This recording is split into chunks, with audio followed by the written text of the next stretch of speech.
42 heures de garde à vue, un procès en comparution immédiate et puis la relaxe totale.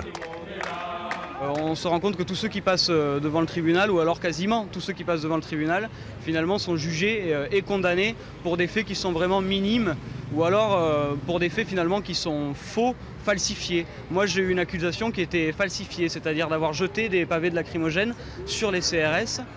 Raphaël a été interpellé à 18 h samedi lors de la dispersion de la manifestation.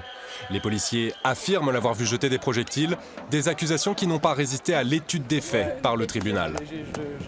Clairement, il n'y avait aucun élément qui démontrait tant la dissimulation du visage que les violences contre les personnes dépositaires d'autorité publique, puisque c'était le deuxième chef d'inculpation concernant mon client.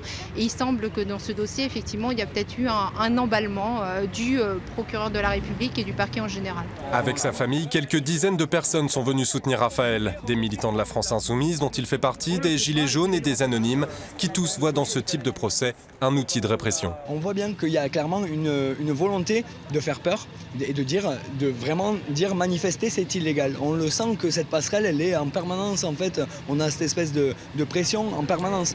Voilà, merci à tous d'être venus. 1 mois de prison avec sursis et 1 an d'interdiction de manifester étaient demandés contre Raphaël. Relaxé, il affirme qu'il retournera manifester.